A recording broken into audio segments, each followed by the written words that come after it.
Okay. I call this meeting to order at 7:03 p.m. Welcome, everyone. I'm so sorry we're here on finals week, but I promise we will try to get through this as efficiently as possible and make sure that we get some really good appointments up. So thank y'all for coming. And yeah, we can get started. Are there any amendments to the agenda? Yeah, can you please strike capital contingency only?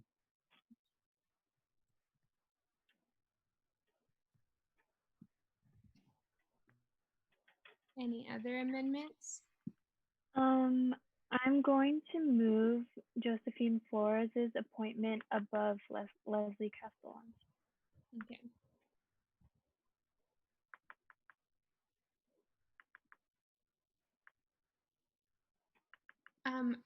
Forgive me if I'm wrong, but I don't think there's any minutes for this week either, right? Because our minutes taker needed more time. Yeah. Okay. Maybe we can strike that too.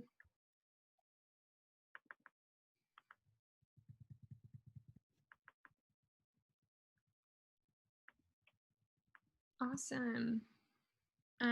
If there's no amendments to the agenda, does anybody want a motion?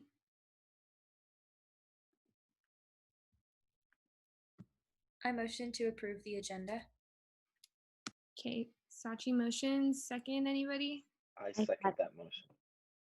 No way. Cool. Can y'all raise your hands, please?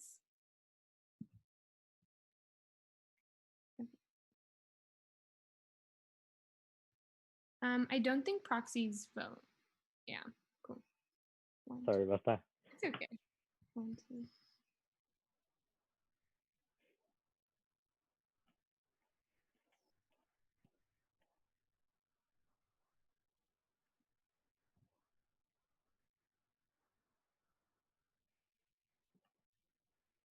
One, 2, 3.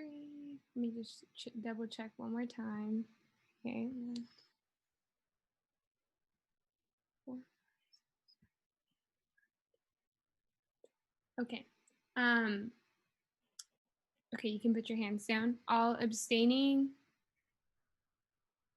And then all against. Okay, by a vote of 12 to 0, the motion passes and the agenda is approved. And seeing as we have no minutes, we can move right into public comment. So just for public comment, remember to challenge ideas, not individuals. Remember to use gender inclusive language at all times. Be respectful of everyone's time. Public comment is about 2 minutes per speaker. And yeah, just remember that freedom of speech does not mean freedom from accountability. So if you'd like to give public comment, please raise your hands and then I'll call on you. Okay, Haley. Hi, everyone. Again, my name is Haley Baez, and I'm currently a member at large for our Cpoe chapter here at UCLA, working on an emphasis in campus relations. I hope you are all taking care right now, and I just want to thank you all for your hard work on behalf of the student body, even going into the summer. I just have a few quick updates. The first being that UCLA was just certified as a B Campus USA affiliate, which essentially solidifies UCLA as a leader in protecting our pollinators. And then secondly, I just wanted to note that we are prepping this week to launch our virtual summer internship program, with the priority campaign being our New Voters Project, so that we can just get as many students as possible to register to vote. And we are working to expand our outreach with our current coalition partners through our Bruins Vote coalition group, whose efforts are just going to be continued throughout the summer. Nick is actually going to later talk about the resolution in support of our New Voters Project some more, but I did just want to add my support for the resolution. Based on my firsthand experience witnessing the long lines and the lack of voting centers on campus at UCLA during the primary elections, I believe that the only way to really guarantee the best voter turnout on campus is by institutionalizing the process through existing campus structures. So yeah, that's all I had. Thank you. Would anyone else like to give public comment? Nicholas? Hi, my name is Nick. and I'm a third-year public affairs major. I'll also be running CalPERG's New Voters Project in the fall, and I'm a member at large for our chapter and our state board chair. So I work with students at other UCs to run their programs. And yeah, I just wanted to talk a little bit about our Bees campaign and the New Voters Project resolution. I ran our Bees campaign last year and have been working closely with our sustainability officers to make UCLA a certified bee-friendly campus. So I'm super excited that it happened yesterday. Bees pollinate 70% of the crops that we eat. So I'm just super glad that UCLA is doing the work to make UCLA more bee-friendly by like planting more native plants and not using bee-killing pesticides. And then just a little bit about our New Voters Project. CalPERG's New Voters Project is the oldest and largest nonpartisan youth voter mobilization effort in the country. We've helped 2 million young people register to vote nationally since our founding. I think with all of the issues going on now and always, it's important for us as young people to make our voices heard on the issues we care about. So I wanted to speak in support of the resolution that's being voted on today that would basically be in support of embedding voting into campus practices like orientation day and move-in, because I think it will just allow us to give students the support that they need to turn out and make their voices heard. We'll talk more about that when it comes up for a vote. But thanks again to our co-sponsors and for all the work y'all are doing.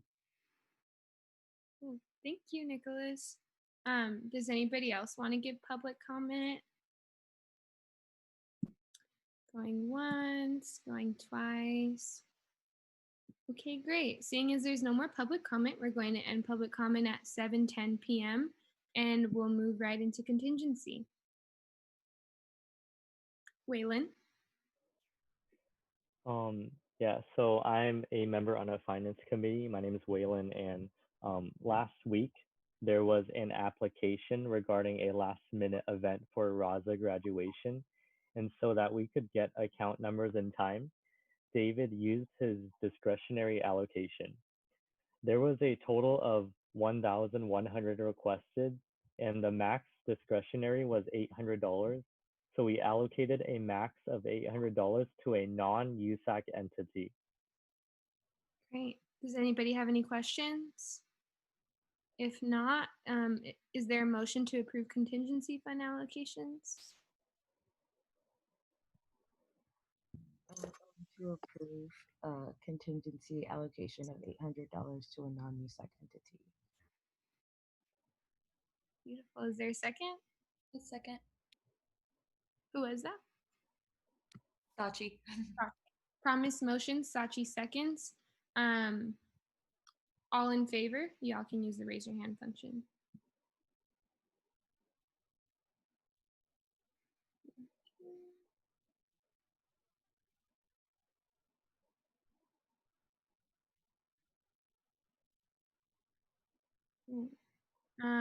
All abstaining?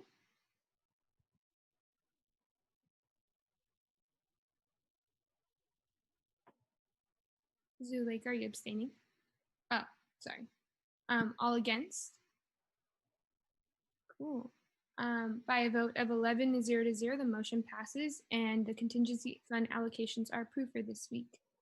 Moving on to, let me see, what are we moving on to? No special presentations. We'll go right into appointments. Yay.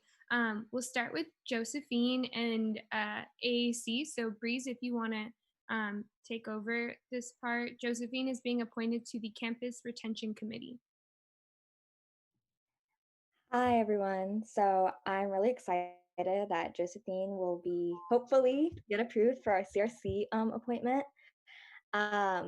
I don't know Jo that well, but I do know that she's very involved with the MO space and she has a lot of experience. So I'm really excited to have someone like that on part of my team. I'm going to turn over time to Maxine because she was actually she interviewed during that time. Is that okay, Naomi? Yeah, actually, I'll cede my time because Okay. I'm not allowed to, but go ahead. Yeah.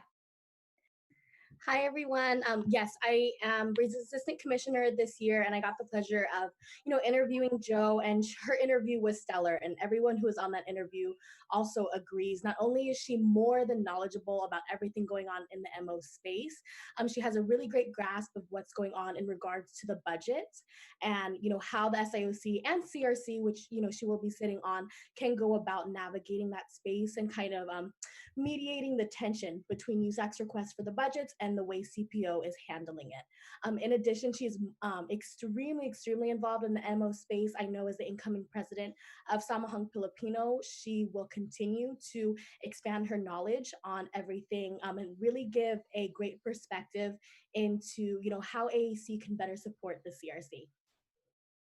Thank you.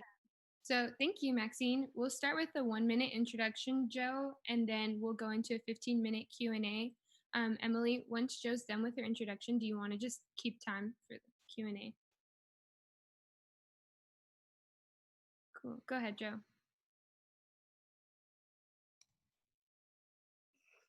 Sorry, having technical difficulties. Yes, hello everyone. My name is Josephine Flores. I also go by Joe. I use she, her pronouns. I wanted to start off by saying thank you so much for providing me with this opportunity to speak before. Sorry, give me 1 second. Yes, sorry. So I want to say thank you for allowing me to come here. As Maxine and Breeze both mentioned, I am heavily involved within the mother organization space, but I also have experience beyond that with UCLA's Unicamp. I was also part of the General Representative 3 office during my first year. I was also a Unicamp counselor during my first year, and I plan on pursuing research postgraduate as far as postgrad goes, and I feel that being part of the CRC will really help me grow, and I think I can contribute as much as I can gain from this space as well. Beautiful. Thank you, Joe. So yeah, if any council members have any questions, feel free to use the raise your hand function, and then we'll just start with the Q&A section.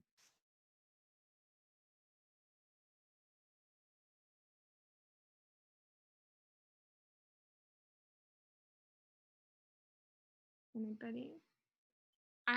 I really only have one question for you, Joe. One of my questions, or my only question really is, how do you plan to balance your responsibilities as the SP chair or president and your role on the CRC? And then of course, the other things that you want to do. Yes, great question. Definitely something I heavily considered before choosing to pursue an appointment position to the CRC. And I think something that's very different from this year in particular, because I was also president this past year, is that I do have an executive space to rely on going into this next year. This past year, I did not have an external vice president or an internal vice president. And so a lot of those responsibilities fell on my shoulders, and as well as the rest of my boards. And so I think going into this next year, I do have that added support that I did not have this year. And I think very similarly, I am very type A in that I do create plans of actions. If I do have multiple responsibilities, I like to break down my big projects into smaller, more feasible goals that I can achieve on a daily basis. And that really helps keep myself accountable to my goals, but also to the goals of the collective and to the office and also to the organization. I think also that I have really worked on my self-advocacy skills these past 3 years, and it's something I plan on taking into next year, given that if I am given both the position to the CRC, I think that I have a really solid understanding of my own capacities and my own boundaries. And from there, I'm able to really understand what I can and can't do and communicate that effectively to all the spaces I'm involved in, so that everyone understands where I am at and what I can contribute, what I can't contribute. And so that sort of facilitates and fosters a more cohesive and more, I think, productive work environment. And I think more than just the skills that I have as far as balancing multiple responsibilities, I really am rooted in my why and in my purpose for pursuing a lot of the things I am doing next year. I think my why is really rooted in a love for the community and a passion for the community and wanting to serve the community and leave it better than I had found it, and really empower students and my peers to be better community advocates. And I think that reason and that why and that purpose really drives me to pursue all these things and do it well as in addition. Thank you, Joe. Breeze, I know you had a question. You're muted. Oh, still? I'm good now. I'm good. Hey, Joe. So I know I didn't get a chance to interview you, but I know something that I personally wanted to do with AAC is like increase transparency and like accountability. So, how would you work with me to make sure that we can get that completed, or, make a lot of the budget more transparent this upcoming year? Yes, so I mentioned this in my interview as well, and I think I want to expand on it a little bit more here too. And for you, Breeze, but also for the rest of council, I really do plan on maintaining transparency in order to have that accountability, not only to the governing documents of both of the CRC, but also the accountability and responsibility I have to USAC as an appointment. I think that transparency and accountability can manifest itself in a lot of different ways that I do plan on implementing if I were to be appointed to this position. I think one way is really just consistent check-ins and regular check-ins and just having those conversations with you and USAC so that there is that consistent rapport. I think that solid foundation and that relationship will really carry us forward into the year. I think that I really want to have that relationship specifically with you, of course, but the rest of the stakeholders and the rest of USAC, because I think that having that solid relationship is a really good foundation for the work. I always like to say that it's a lot easier to be invested in the work if you are invested in the people as well. And I think a lot of accountability and transparency can come from having that relationship. In addition to building that rapport and that relationship, I think also the transparency and accountability can come in the form of document transparency and just sharing what I know through documentation. I think that I know that I plan on documenting things as they happen. I know that the CRC also has its own minutes, but I do plan on taking my own minutes of the meeting just so that it reflects. I know that the meeting minutes are more a summary than they are comprehensive. And so I do plan on taking my own minutes and sharing that drive not only with you, but any other USAC office that is willing or wants to understand the CRC space a little bit more on the ground level. And I more than just also sharing that, it's just I think understanding what we're being held accountable to and what we need to be transparent about. And that really comes from an understanding of those governing documents, of those bylaws, of the statement of understanding, and holding not only myself accountable, but my peers accountable to that. And that accountability can show itself in calling folks in to a conversation about what I see or what is going amiss or what I think needs to be fixed upon, but also that accountability can come from my positionality at a USAC appointment. I think that as much as I am a member of the CRC, I'm also a member of the USAC office, and with that comes a lot of power and responsibility that we can leverage in terms of holding administration within the Cpoe accountable to the budgets and to that financial transparency. Thank you. Awesome. Thank you so much, Joe. Justin? Hi, Joe. What's good? Just wanted to ask about your ability specifically to kind of build relationships with other members of the CRC and like what that looks like for you. I think that is really important to, I don't know, communicate like beyond just those meetings and like really find a way to work together, for what you believe in and what you see as the goal and purpose of the SOUs. So if you could speak on that. So just to clarify, is the question asking how I plan on building those relationships with other folks? Yeah, okay. So I think and a piece of advice I was given going into this term as president of Samahang Filipino, because I really wanted to strengthen the Mother Organizations Coalition. I think that there's a lot of untapped power that the coalition has, but hasn't been able to use efficiently or effectively in recent years for a number of reasons. And when talking to a lot of my predecessors and a lot of stakeholders within UCLA and beyond UCLA, a really big piece of advice was relationship building and understanding the foundation that relationship building provides for the work that we do. And I think one way that I see this happening, although this may change, of course, because of the change to remote learning, is really breaking bread with people. So getting dinner with people. I think, we can have all these differences across community conditions and across academic backgrounds, ethnic backgrounds, socioeconomic background. But I think the one thing that really does unite people, and that I think no one can argue on, is that people like food, and people like eating it. And so really just understanding the power that eating food with people has, because it is something so simple, but something that really plays a large role, I think, in relationship building. I think a lot of me and my close friends, like the number one thing we do outside of studying together and working together in our organization is get food together. But yeah, that's one way. With it coming to remote learning, things might have to change. It might not be, of course, eating food together, but it could still be eating food together. We can have dinner virtually.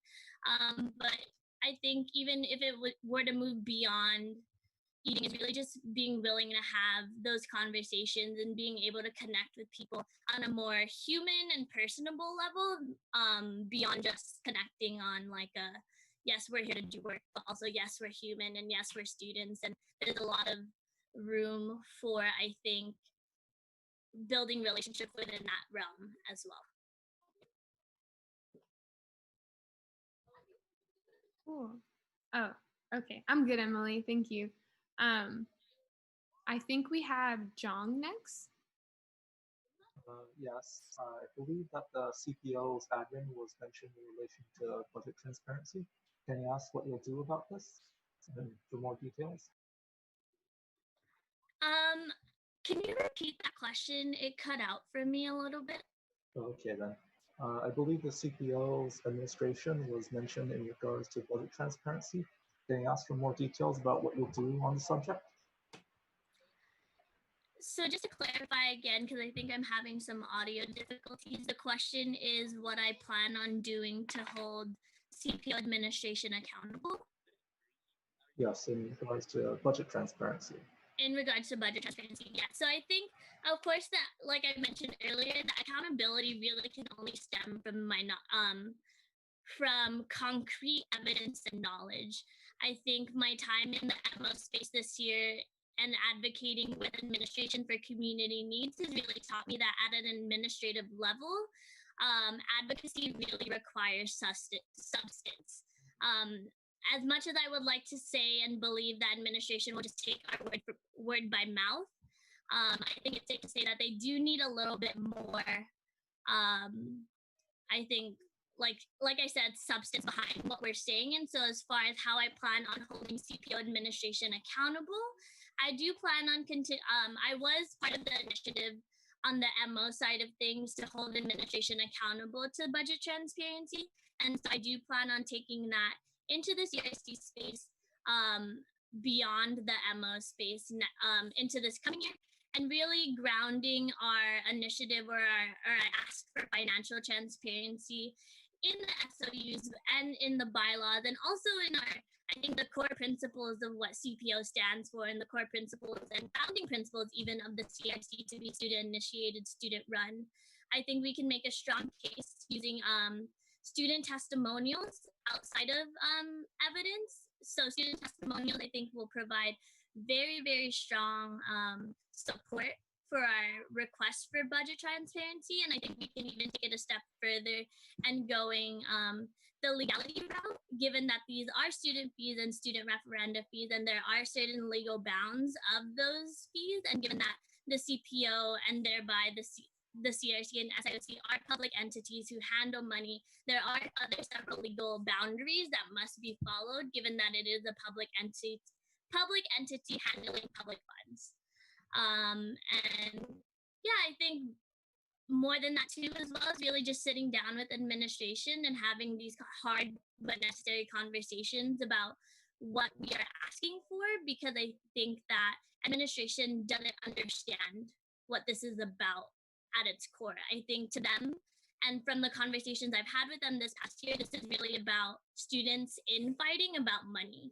And I really want to bring it back to this idea that, yes, it is about money, but this money is a resource for our communities. So it's a lot more than just us fighting against each other. It's really about us trying to provide adequate resources for our communities, because the university won't do it themselves. Okay, then. Thank you for your answer. Thank you, Joe. I know you have to go at 7:30 and we're at a time check of 2 minutes, but does anybody else have any last minute questions? No? Awesome. If not, ARC, or Joe, do you want to give us like a quick closing statement? Just like 30 seconds.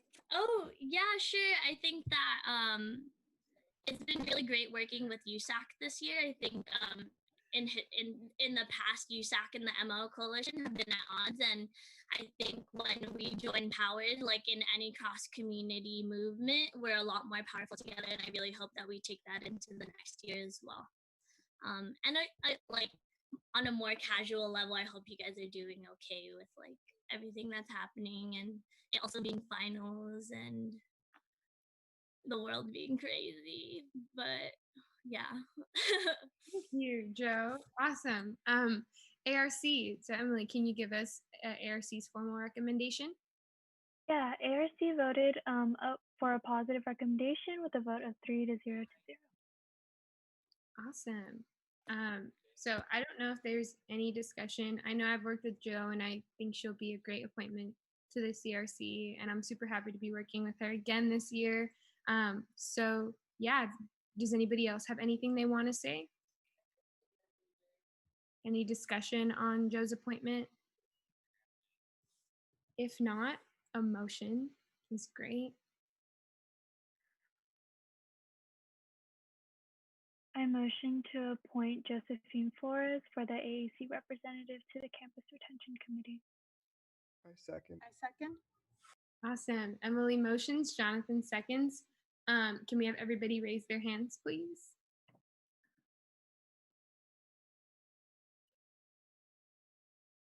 One, two, 3, 4, 5, 6, 7, 8, 9, 10, 11, 12. Okay. All abstaining?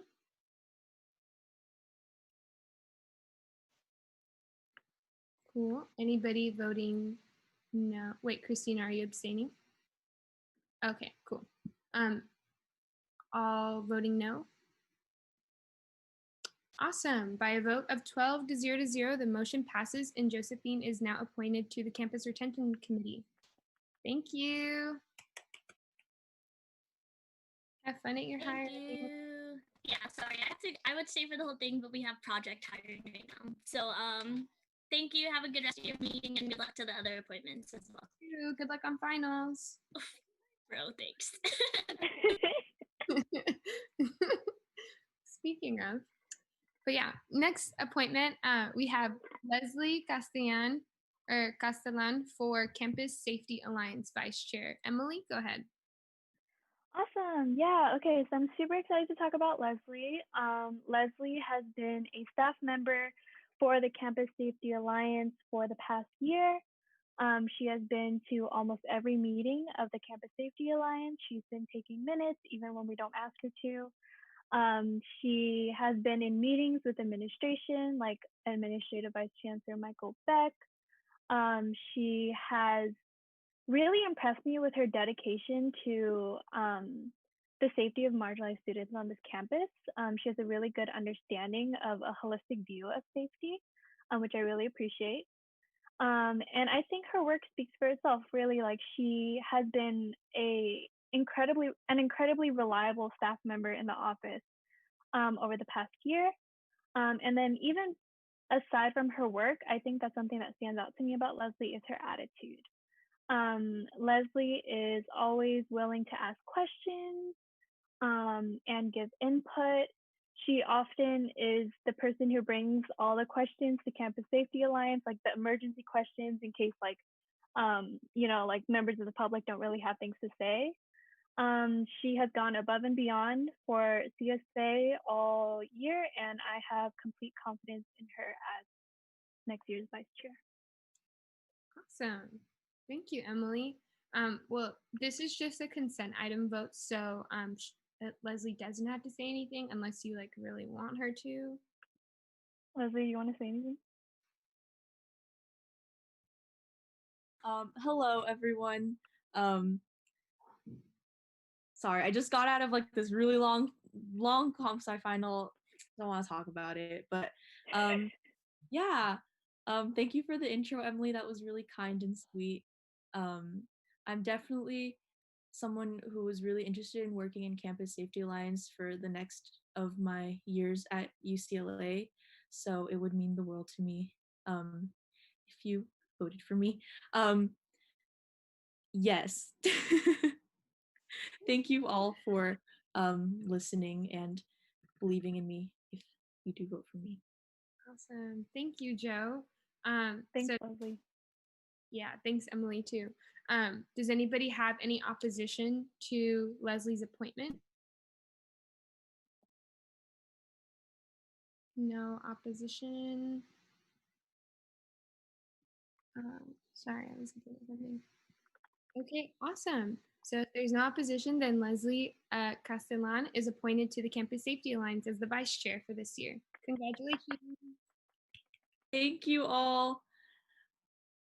I wish I could have given a better speech right there, but I'm really out of it. But thank you all. I hope you have a really good meeting. You're fine. You're totally fine. Take care of yourself and good luck with the rest of finals. Thank you. You too, to everyone. Thank you for all the work that you all do, especially during this time. Thank you. Awesome. So we'll move right on to Angela Lee, the FSC appointment to the Campus Retention Committee. Noe, do you want to, I know you wanted to cede your time, but do you want to say anything and then we can cede my time to someone? I can speak on Angela. Yeah, so hi everyone. Just a quick rundown about Angela. One thing that did capture me right off the bat was that she was a writing counselor for the Writing Success Program, which is seen under the Campus Retention Committee.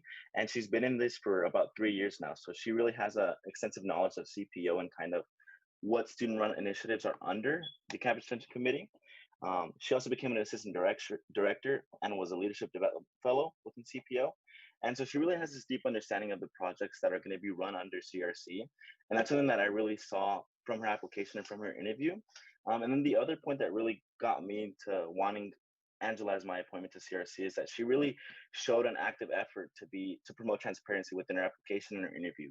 She really pushed for minutes. She really pushed for trying to make the meetings as accessible as possible so that the public could see what is happening in these meetings and to make sure that they're held accountable. And that was my intro for Angela, and thank y'all. Awesome. Angela, do you want to give us a 1-minute introduction and then we'll go into Q&A? Yes. So hi, my name is Angela. I'm a rising senior double majoring in Asian American Studies and Political Science. So yes, thank you, Noah, for that amazing introduction. I think being an out-of-state student, also from a low-income immigrant family, I know what a financial risk it was for my family and myself to come to UCLA, and so I never take that for granted. And that being said, retention has always been a core issue that I've always dealt with, and like something that I find really important. And so yeah, I look forward to continuing on my work as possibly through CRC for next year. Thank you. So we'll go into Q&A. Council, does anybody have any questions? I'll ask the same question that I asked Joe first, and then we'll go Justin and then Breeze. How do you plan to manage your responsibilities to the CRC, given that you are going to be the executive director of APC this year? So actually WSP was 20 hours, and that's a position I'm no longer doing for next year. So that's an extra 20 hours. I've also I finished my research for my other positions at the Chinese Historical Society. So that's another extra 8 hours I do have to my time, in addition to my other extracurriculars. I think in addition, my position as director of APC, I think that kind of like supplements my work with retention and possibly with CRC. So I think those kind of roles kind of not necessarily blend in, but kind of support enhance one another. So yeah. Thank you. Justin? Yeah, hi Angela. How you doing?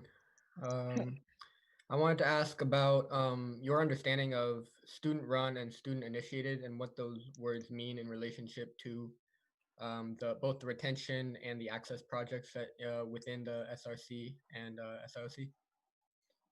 I think for student run and student initiative, I think that really involves understanding the student perspective from the ground up and reaching out for the students to kind of like uphold what they want and what they think is necessary and bringing those views and ideas to the administration. I think with student run and student initiative projects, it's about like maintaining those personal relationships, whether it be sitting down and speaking to students directly and seeing just the different perspectives and listening. I think that's something I've learned a lot as my during my time as and still as a counselor for the Writing Success Program, listening to students' stories and seeing where their stories kind of what needs they need from their stories and how best to support them going forward.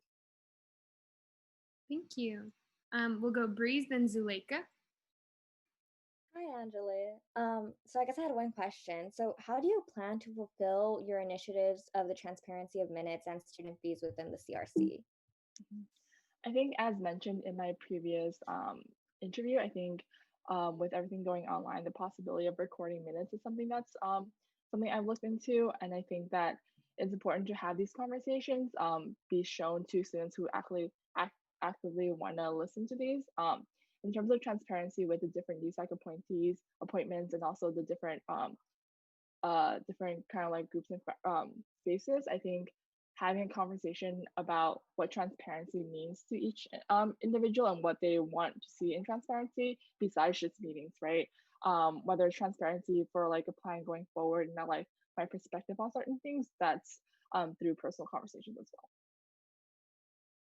well. Cool. Zuleika, go ahead. Hi, Angela. Thank you for joining us tonight. So being on the CRC, as I did sit on it this year, the issue of budgets came up a lot because it's an issue that students should have the right to see the budgets that they are allocating, because those are student fees that we are responsible for on the CRC. So I'm interested to know what you would do in case you do get some pushback from administration, seeing that we did get pushback this year, just to see the full budget, and knowing that we did come to an agreement that we would see the full budget into the incoming year. So I would like to know your perspective on how you would keep that fight going and how you would hold them accountable. Okay. I think first on the administrative level, reaching out to my relationships that I do have with Cpoe admin and underscoring our efforts to be transparent about budgets with our common shared goal of retention. I think secondly, reaching out to the retention projects, asking the students that are utilizing these retention projects how important budgeting and like seeing those budget plans is for them, and having their voices kind of like be shared and collected, whether it be through a petition, or just like a collection of like names that really want that transparency. But I think first underscoring both this aspect of budgeting underneath this like shared goal of retention and what that means, and how both sides are in the end actively trying to utilize these resources as best they can for these different groups. Cool. Thank you. Does anybody else have any other questions?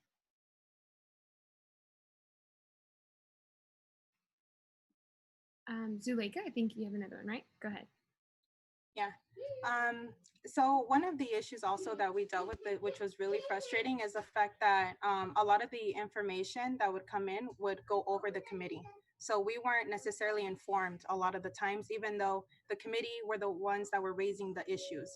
I'm wondering, how do you plan to keep the CRC an autonomous body where administration answers to the committee and not to USAC? I think first, establishing what our roles is to the administration directly. I think kind of underscoring what it is that we are doing and what we're trying to do, and like really establish what that means. Secondly, having a conversation with administration saying that to kind of affirm kind of respect for the CRC and what we're doing, and that like, and kind of also reciprocate that same respect for them as well and their roles that they're playing in this conversation for budgeting. Cool. So we'll go Breeze and then Promise. I know you have your hand up. Can Promise go first? I'm sorry. Oh, okay, sorry. Yeah. Promise, do you want to go first? Yeah, I was just going to ask because I know you've been in the CPO space, I believe, for the past 3 years, and I understand like there can be a lot of just relationships that have been built over these past 3 years with different administration, and I think it'll be hard to like be in a space and like not have like mentors and stuff. So, and I think it can be very difficult holding people you hold to a high standard accountable. And with all of the budget transparency issues that we've been seeing with the CRC and SIOC, I think I just would like to know how you plan to hold them accountable, and also I guess just your reactions to the budget transparency issues as well. I think first, through this my time this year as CPO Leadership Development Fellow and also Assistant Director, unfortunately, I wasn't really involved in the conversations about budget and like that whole conversation, what that was like. But I know that it's something that my mentors are really struggling with, and they've also kind of asked me how I felt about it. I think for me, not really having a stakeholder in understanding what this budget, the significance of that, right? I didn't really express an opinion, but I do uphold an opinion like the importance of transparency. As to your mentor question, I'm someone who keeps personal and my professional relationships separate, unless that they do need it, unless in times where they do supplement one another. And it is true that a lot of the CPO staff are my mentors, but I think they, as mentors, they will want what's best for me and like what I want to really achieve, continue doing for retention and throughout my time at UCLA. And if they have a negative reaction toward that, then I don't think I can call them my mentors at that rate, right? I think it's having those like personal conversations, but also establishing that relationship that's separate from what we're discussing. But I think in specific instances, it's also important to leverage those personal relationships. Does that answer your question a little bit, or do you want more clarification on anything? Yeah. Sorry. I was just gonna say, I guess if you could like clarify a little bit more, just like, I guess like addressing like how you plan to hold these people, like your mentors, accountable, and because it would be a very difficult thing, and I don't know if you could just like clarify that a bit. Okay, yeah. I think one, it all goes back to kind of what our intentions are, and making those intentions clear on both sides, both what they are, what the administration is feeling, that what they're feeling from their perspective, and what our intention is, making those clear. And I think scheduling those conversations or explaining that to my mentor personally, and then having her bring it up to higher up administrators, and hoping that like my relationship with her can kind of elevate that and help her clarify my understandings of the importance of budget transparency to that administration. Yeah. Thank you. Promise, are you good with that, with your question? Yeah, that's good. Thank you. So we'll go Breeze and then Zuleika again. Yeah, so I guess I kind of just had a similar question to Promise and like how you plan to navigate your prior relationship now and having to challenge like CPO and figure out the budget and you know, because students are really want to know where that money is going. I think just like as an addition to this, prior to even applying for this position, I've consulted my mentor, and she really thinks that like she really encouraged my mentor, who is also the program manager of the Writing Success program, and it's something she really encouraged. I think she also asked me how I was similar to the same question. I think me personally, seeing it from their side, I think for them, it's an understanding that they've already provided the information that you guys were requesting.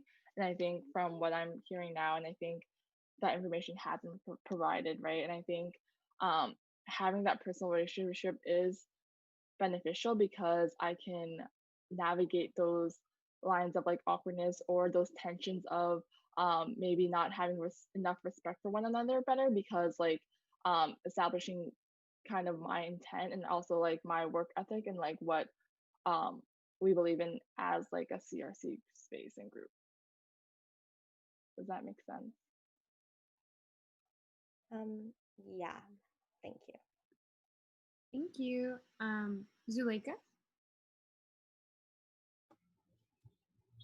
Thank you for answering all these questions, Angela.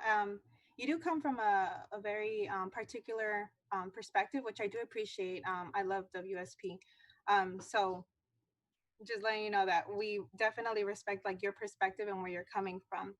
I am interested though, say there is a conflict that does arise within the space, how do you plan to navigate that conflict, and how do you plan to basically bring that conversation to the committee? Mhm. I think oftentimes conflict arises from miscommunication, and then just like kind of not knowing what the other side's intentions are and what their expectations are for each other side, right?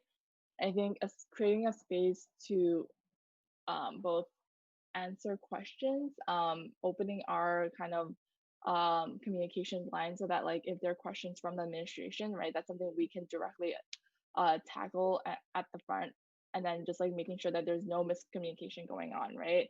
I think secondly, just establishing good note taking skills and also just being transparent with possibly recording meetings if that's possible so that like things that are being said and asked for at meetings aren't misaligned or misinterpreted outside of the meetings, right? And I think also establishing that what's being said in a formal situation is something that you have to be accountable for, right? And what versus what's something being said on the casual and outside, right? That's something that conversation maybe shouldn't have happened. Or like doesn't have the formal legitimacy that it does in actual meeting space where we decide that we want to come up with these specific action plans, right? And you are accountable for these specific action plans, right? So creating meetings is also setting expectations of what these meetings are meant to do and what's supposed to come out of these meetings, and then holding administration accountable because when they enter these meeting spaces or these conversation spaces, they already know that what's kind of on our agenda and also what we are asking for, and that like when you leave these spaces, right, after hearing what's been said, right, that there has to be action taken. Great. Does anybody else have? Oh, you have another one, Zuleika? Yeah. Go ahead. No, you're totally last one, I promise.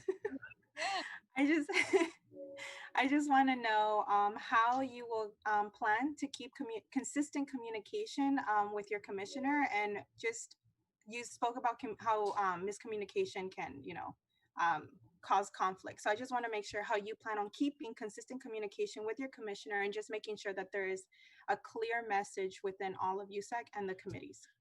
Mm-hmm. I think one, communication can be formal with meeting notes on shared Google Drives and also through channels like GroupMe and like Facebook Messengers. But more importantly, having those personal relationships as well with other members of USAC and also commissioners, just so that like when we're like discussing information, right, that communication flow is just really kind of accessible and really easy to understand and like um, kind of hear one another out. Secondly, to make communication clear, I think establishing like in the very beginning that like if you read any of my messages with some kind of question of intent, or like if you're unsure of like what my intent is, um, having those channels for questions and like making sure that they're responsive and like seeing like that that we aren't misconstruing any information that's being said, and like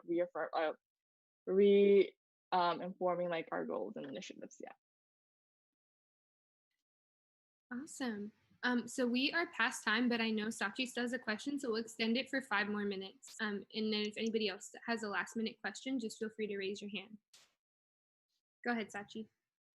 Yeah, super quick. I just wanted to ask, like, since you've been involved in the CPO space in the past, how you'll work to make space for committee members that might not have been involved in CPO in the past and might not be as familiar as you are. I think definitely utilizing the CPO resources and making ample awareness that there are these resources. I think for me, something I really enjoyed as counselor was taking on the peer counselor services offered by different groups, right? My first peer counselor was actually Alexandra Davis, right, from ASP. And I think that was just such a healing space. So like providing transparency about what CPO offers and really utilizing those services. I think having USAC utilize those services also does send a message to the administrator that like, oh, we are just students as well, occupying and like taking advantage of these spaces, and that like if that's even more reason why we want to make sure that the budgeting is clear so that like these spaces and these programming can continue on for years to come. Yeah, and just to follow up really quick, I guess like how will you work within the CRC with other appointed members to the CRC that might not have been as involved in the space as you have been in the past? Like, how will you make sure that they have space to voice their opinions and get involved and be in contact with administrators and all that? I think my involvement with CPO is kind of a skill set I can leverage on my own, but I know Josephine, who's also interviewed like just a couple of minutes before me, her involvement in the MO space is something I can learn as well, right? And I think sharing those skill sets and really seeing where those skill sets lie, and like extending a hand and like introducing them to the people that we know and introducing them to the spaces that we are a part of, and kind of just enhancing the different skills and the people we know and like the spaces that we occupy. Awesome. Does anybody have any other questions that they would like to ask? Okay, awesome. So, Angela, if you want to give a 1-minute closing statement, and then we'll go into like deliberations. So thank you guys for interviewing me, and I know that like with everyone being bogged down by finals, thank you for listening to me talk, and hopefully I get to continue the work I've been doing. And if you guys still need help with your writing, we do have drop-in hours this week too, so feel free to drop by and utilize our services. Thank you. I think we might have to take you up on that. Yeah, cool. So can we, oh, ARC, Emily, do you want to give your recommendations? Yeah, ARC voted 3-0, positive recommendation for Angela. Awesome. So what we can do now is we can just discuss this for about 10 minutes or less, or we can make a motion. Does anybody have any questions, concerns, or things that they want to voice out to council?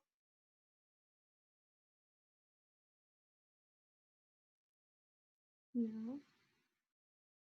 Okay, well, neither do I. All I can really say is I'm really excited, and hopefully if Angela is appointed, that we'll be able to work with her. I think that she'll be a good asset within the space. So yeah. Does anybody want to make a motion?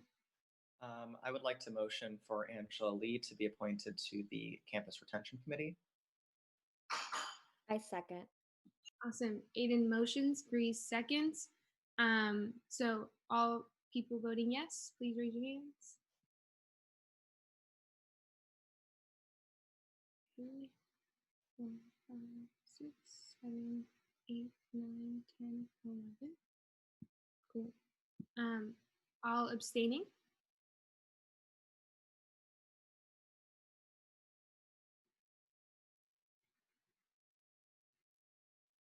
No way, are you abstaining? Oh, okay. And all voting no?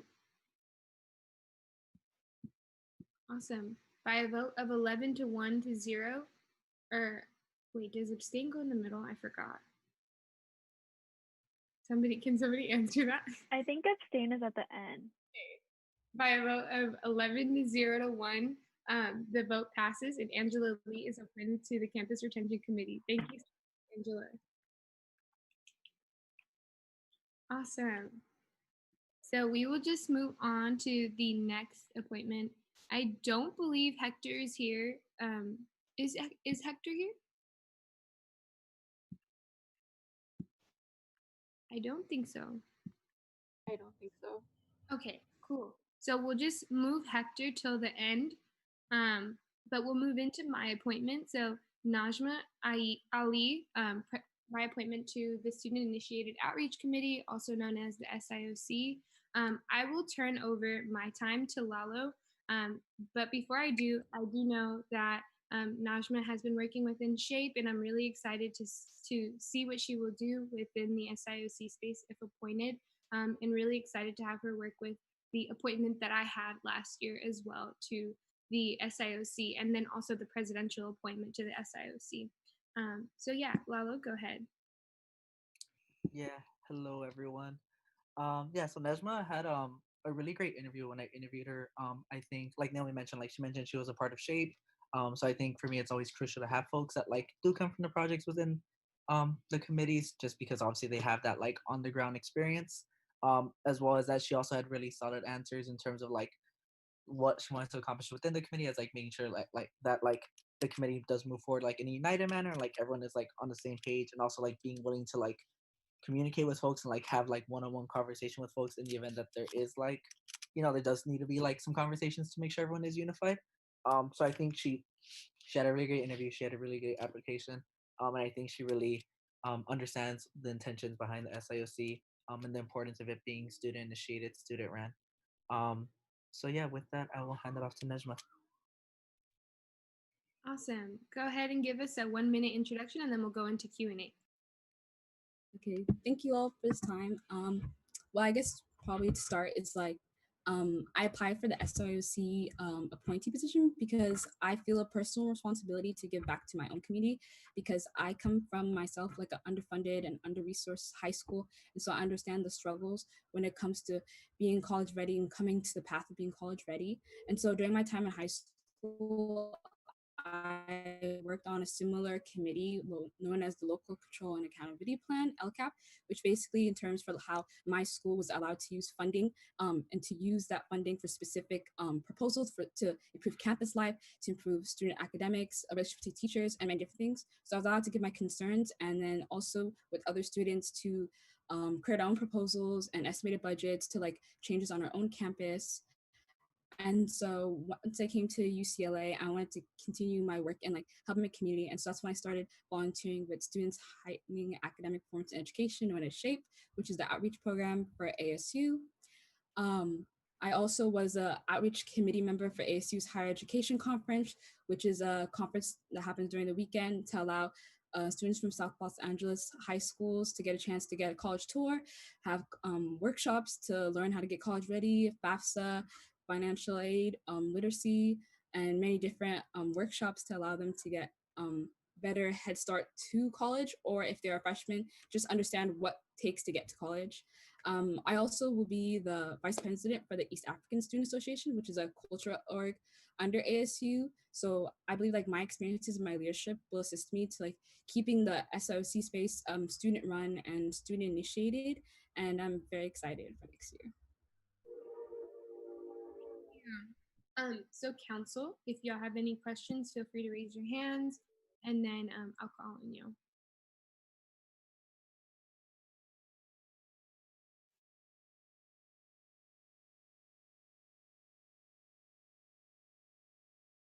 Zuleika. Hi, Najma. Thank you so much for coming here and being questioned by us. I was really impressed by your interview, and I expressed this in the last interview, is just the fact that sometimes administration won't necessarily directly communicate with you. So I'm wondering, like, how do you plan to keep the SIOC an autonomous body where administration answers to you and doesn't go straight to USAC? Sorry, it's muted. I think also, as I like previously said in like my interview, to get admin to respond, especially when you're being persistent through emails and in-person visits and many different means, the best way to get admin to respond is through like putting pressure on them, and specifically public pressure. As mentioned before, like through different means of using like the Daily Bruin or social media, or just having like a letter to the community, or many different outlets of ways to put pressure on administration, because their main purpose and their main function is to keep their exterior, like how they're viewed, basically how they're viewed in a good way on campus, and to make sure they're positively viewed. And so when we put pressure on them in the public, it forces them to have like a quick response and to be able to accommodate, well, at least try to accommodate student needs as best as possible. So I think putting like public pressure on administration will a better way to keep accountability and transparency, to get like the necessary budgets that haven't been really necessarily shared over the couple of years, and to like allow for better clear communication, to make all our jobs in SIOC as well as USAC and my position a lot easier, to keep the clear communication and allow to have like further sharing of information. And so if we're able to have that, like, and to make sure everybody's following the SOUs and the guidelines, and to make sure myself is accountable and following those guidelines, I think will be a way to keep transparency and accountability. Thank you. I saw someone else's hand. There's a hand somewhere.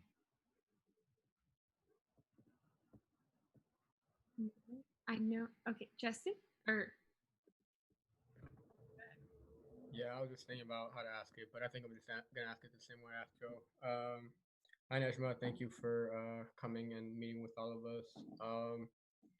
I think I just wanted to ask, like, because like while there are like differing views, like strongly differing views about the role of CPO and within the projects, I wanted to ask like how well you can, I guess, relationship build with other people and what that looks like, and in kind of you know getting like committee support behind budget transparency, and making the committees really student run and student initiated in spite of admin pressure the other way. I think a good way to do that is to make sure, like, one, make sure that the space is where community building is prioritized, and that will be like a main priority to me. And I think a better way to like build relationships is to have like bonding days. As like someone else mentioned in the other interview, like food is a good thing to go out to eat. Having bonding days at least once a quarter, or even more if people are available, depending on, to like just to actually get to know each other, because I think people are more hostile and people are more typically aggressive to strangers than people like at least simple facts from. And so I think like just getting to know each other as people first will be like a much better position for us to have like this community within the committee. awesome. And I know Uriah, the SIOC chair, had a question, so I'm just going to cede my time for him to ask the question. Go ahead, Uriah.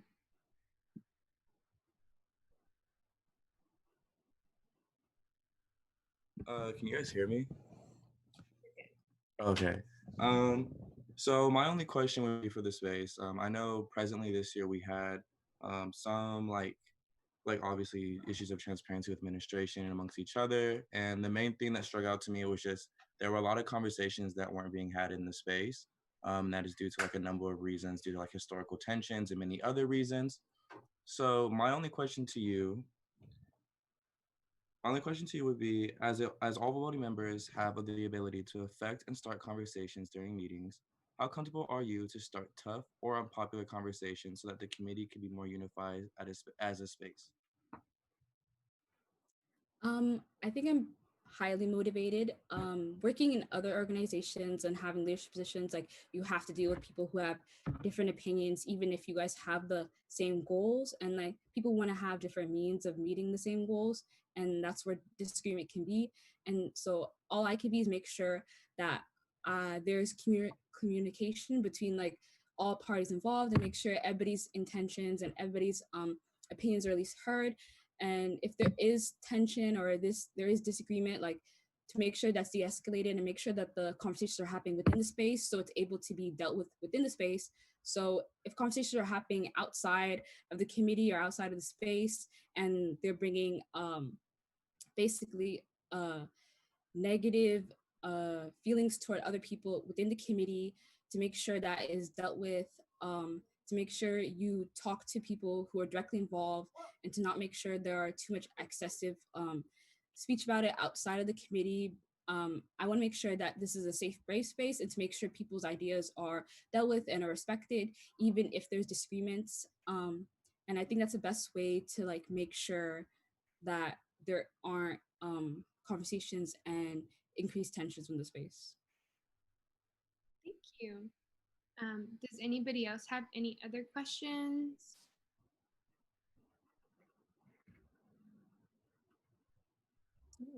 If not, Ashwin, do you want to give your 1-minute closing statement?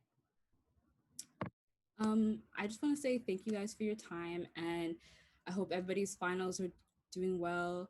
I know a lot of people have been fighting to like get finals either canceled or optional, and I just hope whatever option it was, you guys all got it, and hopefully everybody's taking care of themselves. And yeah, thank you. Thank you, Najma. Emily, do you want to give us ARC's formal recommendation? Yes.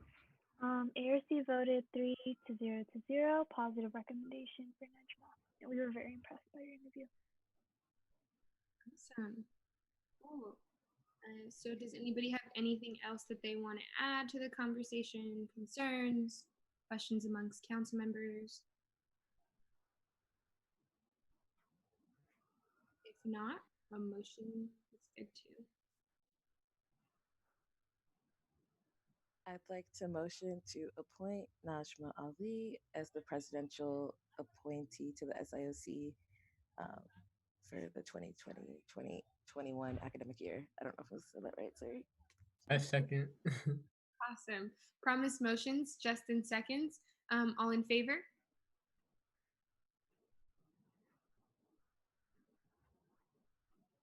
Okay, if I see your hand raised, I won't count on the thing. 1, 2, 3, 6, 7, 8, 9, 10, 11. All abstaining?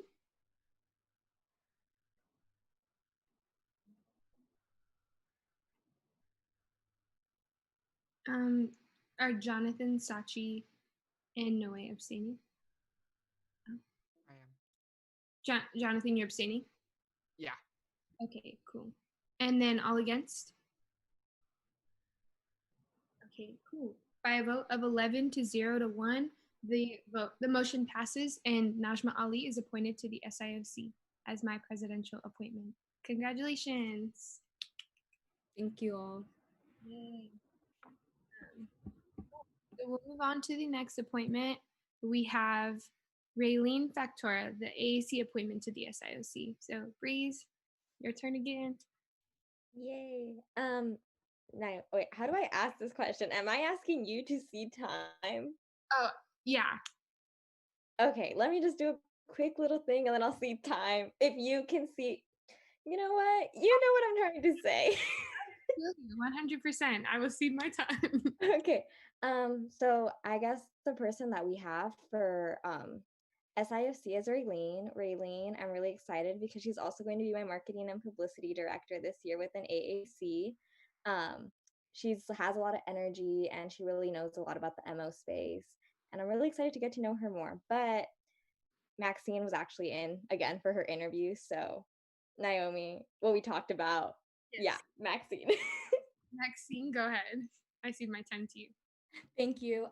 So like Breeze mentioned, Raylene is really heavily involved in the MO space, specifically Samahang Filipino, where I know she was one of the cultural night coordinators. So you can definitely tell that she's made a really good transition to this online learning and the online scope of things. As well, she also has taken SP's SIOC and CRC internship, both sides, and she was actually almost appointed and almost accepted an offer to work with Space, our outreach project. She did not take that offer, but she still is extremely knowledgeable about the community conditions in which our students face, specifically in the Filipinx community. And I think she'll be a great kind of representative, not only for AAC, but also, students from underserved communities in general. Awesome. Raylene, do you want to give a 1-minute introduction? Yes. Hi, everyone. Thank you so much for listening to me and being at this meeting and just taking the time to hear about me. My name is Raylene. My pronouns are she, her, hers. I also go by Ray.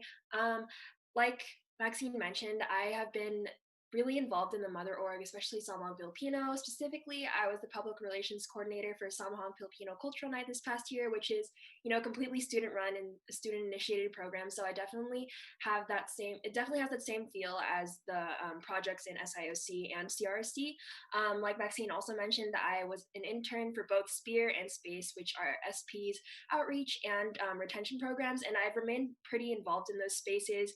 Like I have a counselor and I have a mentor as part of the SPEAR programs, and some of my closest friends, even like my roommate, are a part of SPACE. So I definitely stay informed on everything that they're doing and all the initiatives that they're enacting. Besides those experiences in Samahang, I've also worked at Studio 22, which is part of Res Life, and we basically provide free resources to students who want to learn anything about media. So I have experience outside the Mother Org as well, working with students from a different cross section, I guess, of the community at UCLA. Definitely focused on a lot of community work and solving those some of those community conditions, aiding some of those community conditions. And I'm also pursuing an Asian Am minor just to stay more informed on community conditions. And yeah, that's me. Thank you.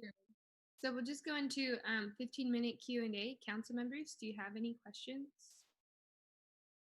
I have one question while we wait for council members to think of their questions. But what is your interest in access specifically within higher education? And what is your knowledge of how access affects marginalized communities? Yeah, so I think access to higher education, I think everything starts if you look at just the structures in our society. So definitely there's just a lot of structural inequality, especially in the education system in America. I mean, there's structural inequality in every system in America, but in the education system specifically, if you just, it's pretty, I think, if you just look at how basically well living in a neighborhood does, it's how you can connect to how living in a neighborhood affects your education, and then how basically how much money you have affects the kinds of resources that you have to reach higher education. And I think SIOC does a good job of kind of trying to aid that gap, and although it's not the end all solution to fixing this kind of inequality in America, because that's going to take a lot of time, I think it offers a bridge for students who aren't offered those resources traditionally, and who don't have the money and the privilege and the power that a lot of students have when preparing to apply to higher education. So definitely, yeah, SIC just helps to aid in bridging that gap for students from underprivileged and marginalized communities, and gives them that access that they wouldn't normally have. Does anybody else have a question? I'm going to also again cede my time to Uriah to ask his question. So go ahead, Uriah.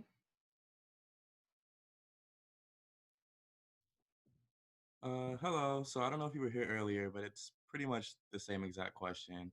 My question is, as all voting members have the ability to affect and start conversations during meetings, How comfortable are you to start tough or unpopular conversations so that the committee can be more unified as a space? The context behind this question is just due to some of the like historical tensions and a lot of like the lack of transparency between administration and students led to a lot of conversations not being had in the space, which kind of let the SIOC as a whole less prepared for a lot of the situations that came about. So that's where the context of this question stems from. Yeah, so I've definitely taken a lot of time to talk to people who are in the projects, and I'm going to take time to like use my connections with past members of SIOC to learn more about kind of the history and the, I guess, inner politics, you could say, of the mother organizations in CPO, because to address it, I know there's a lot of politics and tension between the mother orgs and CPO. Definitely want to do my best to stay informed on that, and doing that by talking to people from all sides. And also I want to form really good relationships with the rest of the people in the committee, just like as previous people who were interviewed mentioned, just spending time with them outside of meetings, going out to get food, just basically getting to know each other, and building that trust, that sense of mutual trust between each other, so that we're able to communicate effectively. And yeah, definitely just like we mentioned, like yeah, just I guess building that trust, I feel like, is the most important part, and building those relationships with each other and trying to relieve some of that tension, and just I guess coming together to kind of focus on the main core goal of SIOC and use that to unite together instead of driving us apart, and using and yeah, also making sure to make space for all opinions, I guess. Being vocal in my own opinion is something that I've had a lot of experience with, in terms of I've worked as a part of a team in Studio 22 and as a part of a team in Samoan Filipino Cultural Nights Committee. So I have a lot of experience in just voicing my opinion and just communicating with a group of people to reach a common goal. And that's ultimately what we're doing with SIOC. We all want to we all want what's best for all of the students, because that's like I guess the main point of having all of these outreach programs. So I hope that we can use that as a way to unify us, and also encourage us to facilitate more conversation and build those relationships. Thank you. Justin? Yeah, hi. Thanks for joining us, Raylene. I just wanted to ask specifically about what your understanding is of the accountability and budget transparency concerns that have been the subject of a lot of discussions within the committees, and essentially why those conversations exist. I just wanted to get your opinion or understanding about them. Yeah, so I think those conversations exist in what I've been kind of talking about to people who are involved in the mother org space and CPO. I think they exist because of, I think a previous interview mentioned, but just a lack of communication and a lack of transparency. And I think we really have to address that.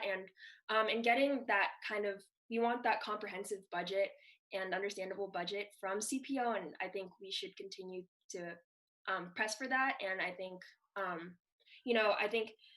I think it all just stems, like I said, from like that lack of communication and transparency. And I really want to work to, again, build relationships with the other OCs and ACs, just to make sure we're all, on the same page, and to make sure that we're not having those outside conversations and,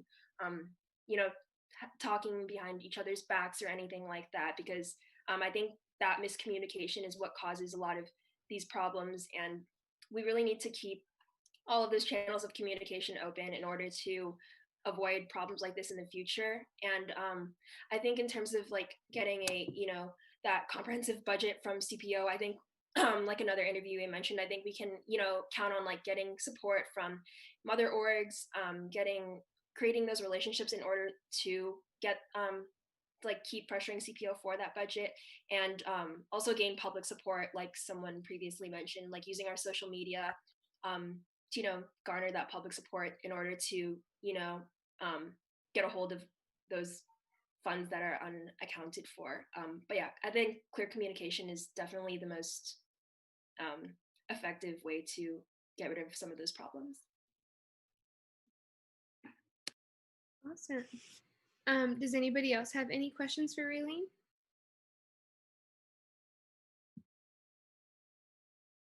If not, Raylene, do you want to give your 1-minute closing?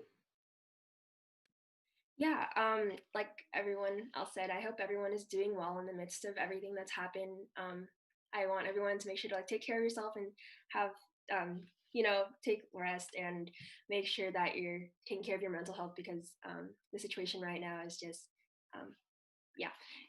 But thank you so much for listening to me, everybody, and I hope to work to act as a liaison between USAC and Cpoe and the mother orgs, and just do my best in the position of SIOC if I am appointed. Thank you. Thank you, Raylene. So Ark, do you want to give us your formal recommendation?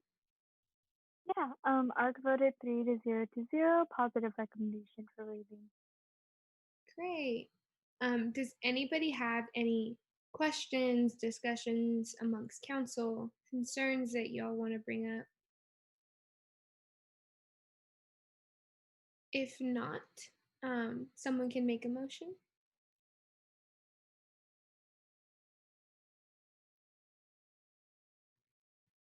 Wait, were y'all able to hear me? I motion to appoint Raylene Factora as the AAC appointment to the SIOC.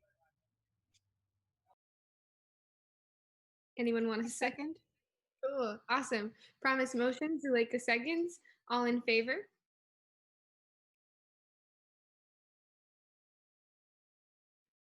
One, two, three on the screen. 4, 5, 6, 7, 8, 9, 10, 11. Okay, all abstaining.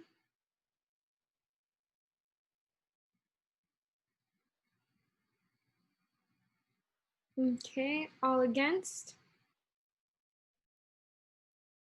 Awesome. By a vote of 11-0 to 0, the motion passes and Raylene Factora is, wait, Elijah, are you abstaining? Oh, sorry. Okay, it kind of scared me. Sorry. By a vote of 11-0 to 0, the motion passes and Raylene Factora is appointed to the SIOC. Congratulations. Great. So we'll just move on to our last appointment of the night, Hector De Leon. So, and he's being appointed to the CRC again. So I'll just turn it over to Christina. Hi, so I'll just say a little bit about Hector. Hector is a current first year. This year he was a part of the Office of General Representative 3, Office of the External Vice President, and MECHA. Next year he is going to also be part of MECHA and the Office of General Representative 3. So he has worked in both the MO and USAC spaces, and he has a really good grasp of both of them, and he also has a really good understanding of the CRC and its purpose and the responsibilities that he'll hold. He seemed very prepared for that. His academic interests include the environment as well as education and criminal justice, and he really believes in coalition building, supporting communities, and grassroots organizing.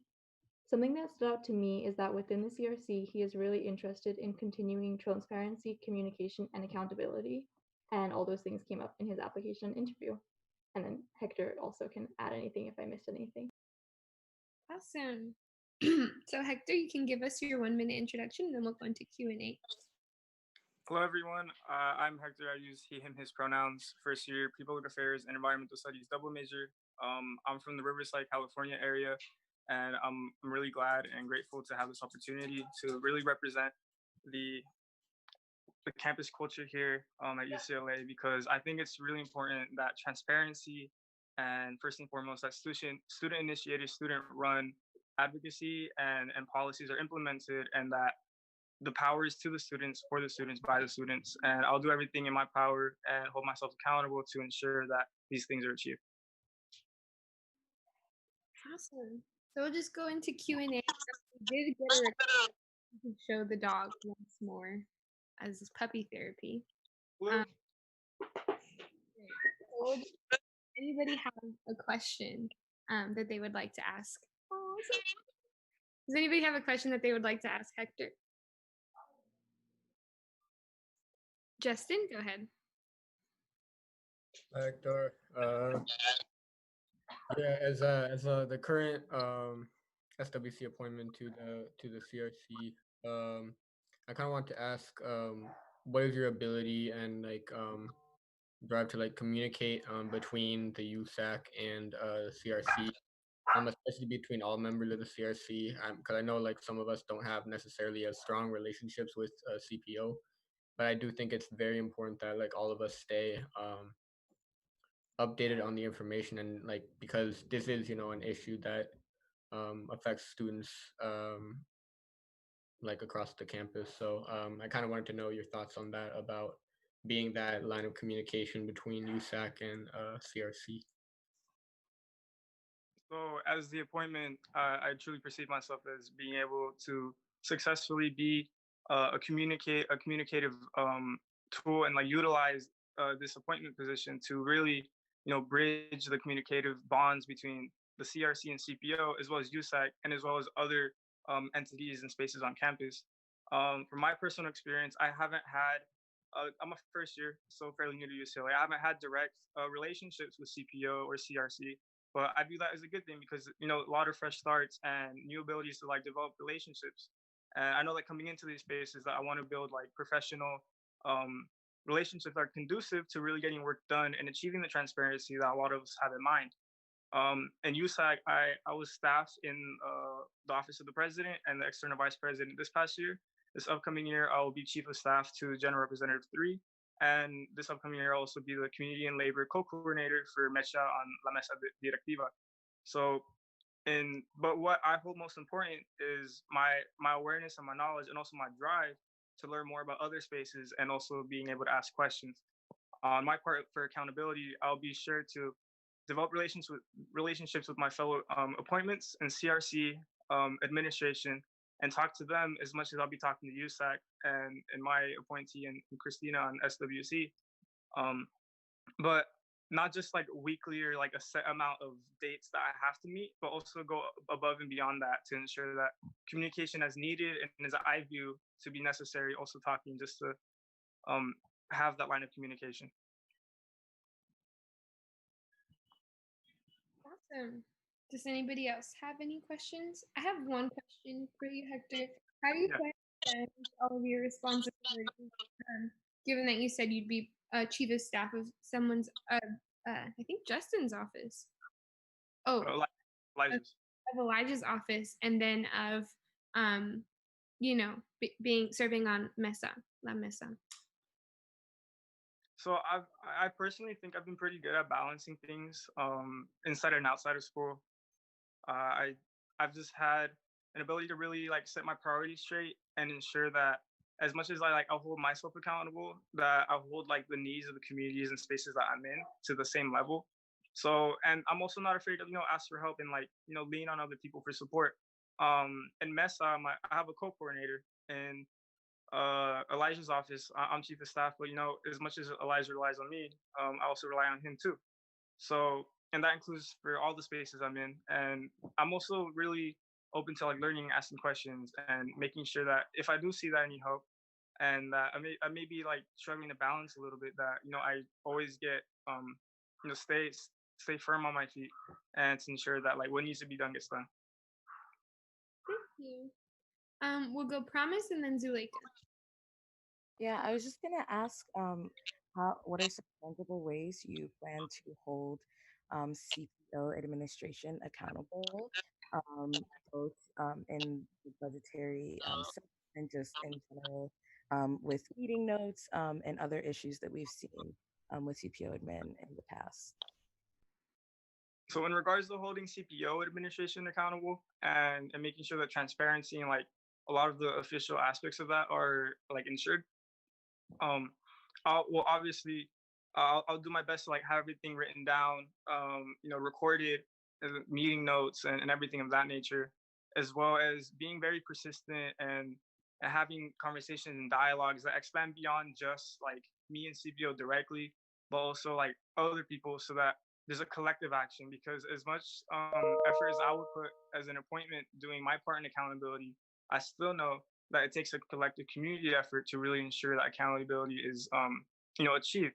And we can see this all throughout UCLA in different campus spaces off campus, that it takes a village to really achieve accountability. And I know that I'll do my share and my part to achieve that. And if I view that if you know the if I'm putting in like my 110% and it's still not enough, that I'll be reaching out to help to make sure that we get that aggregate total needed to ensure that CPO administration is held accountable. Because it's easy to maybe not listen to one individual if that happens to be myself, but I know that with a lot of people, group coalition building and a community that can be ensured. Awesome. Thank you. Zuleika? Thank you, Hector, for being here tonight. I do have a kind of loaded question. Being that you are new to the space, I myself was also new to the CRC space, and I wasn't really aware of the certain responsibilities that I had to the committee. So I'm wondering, being that you are new, how will you ensure and push budget trainings as well as a general understanding of the space and run through of the statement of understandings in the committee? First and foremost, I'll be ensuring and doing everything I can to make sure that we have summer trainings. I know that hasn't been a precedent set in the past. That's ensured, that's been kept continued. But I know that with the work of individuals and upperclassmen that have been through these spaces before, that I can ask them questions, ask CPO and CRC questions to really ensure that first and foremost we have these summer trainings ensured, and as well that if I feel like my understanding isn't at the level that's necessary and needed to be sufficient to being an appointment, that I'll be asking questions and learning as much as I can. So this includes whether it's going back and rereading all the notes and having rundowns or trainings that, in my view, and as much as I'll hold myself accountable, I'll do my best in my mind to be mindful to really feel that, hey, do I really have a firm understanding on all this? And if not, that summer trainings, continue to ask questions and really work with people that have been here before and just do my best to really get the best understanding I can. Yay, awesome. Zuleika, did you have another question? Go ahead. Yeah, it's a follow-up. Thank you. So I want to know how comfortable you are in bringing up, let's say, the issue if for any reason you don't understand something. Would you be comfortable bringing that forward to the committee if you want to learn something else? How comfortable would you be actually addressing this issue with the committee itself? Absolutely comfortable. Just like in the nature of myself as an individual, I've always seen myself to be very curious and have a drive, just a natural drive to really learn more. And I'm not afraid of taking criticism or taking advice, but I've actually had a keen drive to seek mentor figures and really learn from others. I'm absolutely comfortable. If I don't know everything, then no one really knows everything. So because of that fact and that nature, that I'll really be doing my best to learn from others, and I'm comfortable bringing that up. Great. Promise? Yeah, I just I just want to say thank you for being here with us. I kept forgetting to say that, but yeah, I just wanted to ask about what your understanding of student-initiated student run is, and just how that is your understanding of the CRC and the different CRC committees or the different CRC projects. Sorry.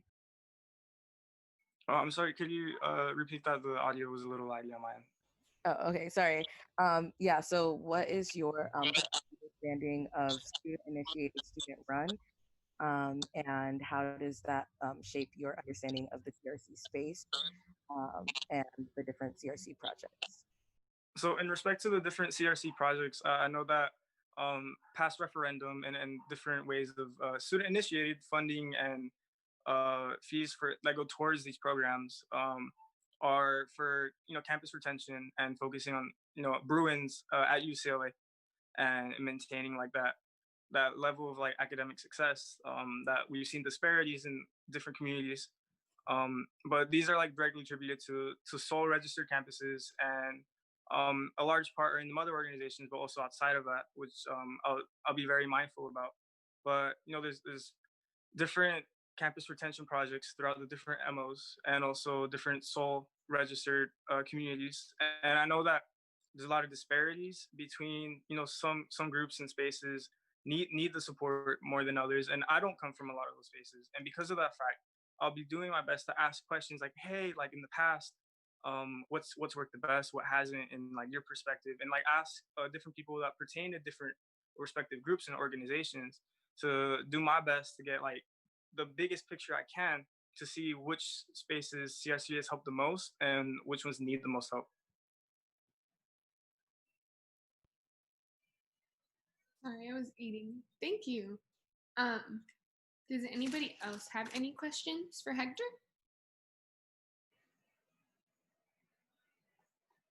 Okay, if not, thank you, Hector, for engaging with us. If you want to give your resume. Yeah, so first I want to say thank y'all for the time and opportunity to be applying for this appointment position.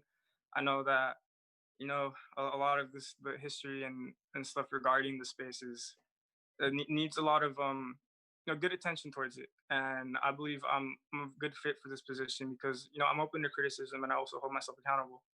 But I hope y'all are you know, doing well this final push in finals week, and you know, take care of yourselves because I know a lot of y'all done a lot of work, especially spring quarter. You know, take care of yourself, enjoy your summer. Burnout's real, so just, you know, do y'all's best to take care of yourself. I appreciate a lot of you. Thank you. And likewise, you already know that you've been really involved. I'm really proud of you. So with that being said, ARC, sorry. Yeah. So the Appointments Review Committee voted 3-0 positive recommendation for Hector. Awesome. Do any council members have any questions amongst each other, concerns, discussion items that y'all want to bring up regarding Hector? If not, a motion, anyone can motion. I motion to approve Hector de Leon for this SWC appointment to the CRC. I second. I second. In motions, Elijah seconds. All in favor? Okay, I'm seeing 2 on the screen. The rest I'll count. 3, 4, 5, 6. Oh shit, I lost count. Oh my god. 1, 2, 3, 4, 5, 6, 7, 8, 9, 10, 11. All abstaining.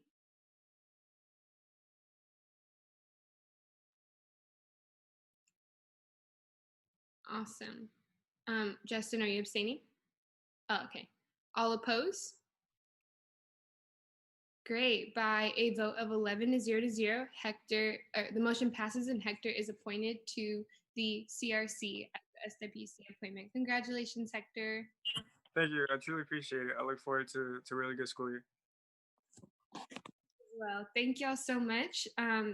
Thank you to all of y'all who, you know, really helped to get those appointments through. We're really excited for them to get started on whatever business that they need to attend to. So with that being said, we don't have any officer reports. We'll just move into old business since we had to push this resolution last week. So we have a resolution for CalPERG's new voter project. I almost said Kalechi. I'm so sorry. Promise? Go ahead. Yeah, so CalPERG approached me along with, I see 2 other council members about this new voters project, which I think is very important.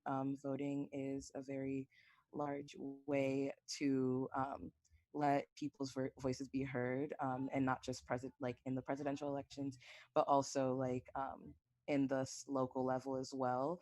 And I think with voting reform and making it more equitable for more people, I think we would be seeing a lot better legislation and better people in office.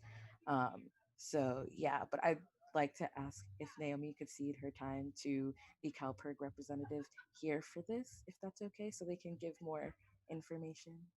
Yeah. Is it Nicholas? Yeah, that's me. Go ahead, Nicholas. Well, yeah, thank you for ceding your time. Just wanted to first say many of y'all have been talking to Eleanor, our campus relations coordinator, about this resolution. She did like most of the work on this, but she couldn't make it tonight, so I'm filling in for her. I also wanted to just reiterate what's been said, that I just hope you're all well and are able to stay safe amidst everything that's going on. I also want to acknowledge that CalPERG as an org and I personally stand in solidarity with the Black community, and that we've been shifting our resources and volunteer hours to assist other organizations that are doing work on this. So please let us know if there's any other ways that we can assist in these efforts, or be there as allies and spread information.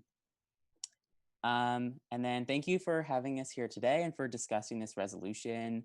Thank you to all the people that have met with us, for your support on this issue. It was great getting to know all of you, your platforms, and dedication that you put into the campus. Thank you especially to Zuleika, Promise, and Aiden for co-sponsoring this resolution so that we can discuss it here today. And we look forward to working with all of you in the future and seeing what you all will accomplish over the next year. I'm sure a lot of you have experienced firsthand or have heard of the barriers that students face being new voters. We vote at the lowest rates compared to all other generations. And so we haven't been able to build the future that we want to live in, because we don't use our voices and make ourselves heard. And so that's why CalPERG works on big voter registration and get out the vote drives, and why we want to pass this resolution today as an effort to institutionalize voting on campus at UCLA. By embedding voting into existing campus programs, departments, and resources, we can work towards building a culture of civic engagement and participation so that voting can be accessible and second nature to students. This resolution is more important than ever right now, considering the current climate where many students might be registering or re-registering in LA or back at home, and vote centers will look different than they ever have in the past. Just based on the primary elections in March, we witnessed a lack of education surrounding the vote center at UCLA, resulting in long wait times and many students actually not being able to cast a vote on election day. Last week, we had a Bruins Vote meeting, which is the coalition working to help students get out to the polls, where we decided with our coalition partners to set a goal of registering 2020 students for 2020. And then statewide, we have a goal of registering 10,000 new student voters. We know this is possible based on our success in the primaries last quarter, where we registered over 1,400 students at UCLA, and because of the work we've done this quarter with campus administrators to embed voting into orientation and move-in days.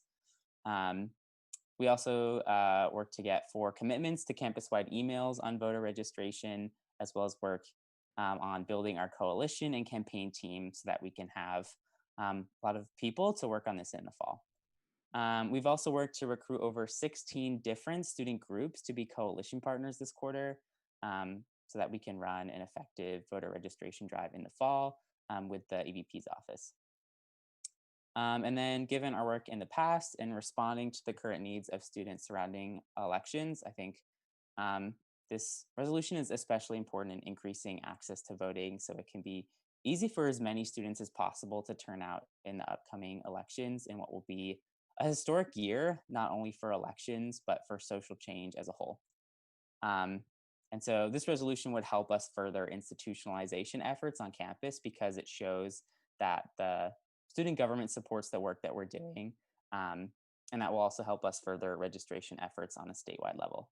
But yeah, let me know if you have any questions. Awesome. Do any council members have any questions? I was just reading it too. Do y'all need more time to read it? Wait, I can't even see you guys.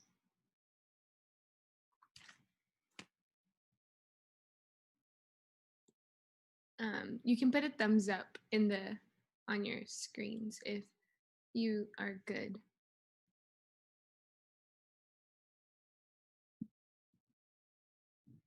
Okay, I'm seeing some thumbs. Awesome. Cool. So if no one has any questions, or if everyone's done reading, someone can make a motion to approve the resolution. I can make a motion. Although, could you put the title of the resolution up there again? Or I'll see if I can pull it up. I motion for, let's get the right tab open. There we go. I motion for the support of the resolution for CalPERG's new voter project. I second. Awesome. Aiden motion, Zuleika seconds. All in favor?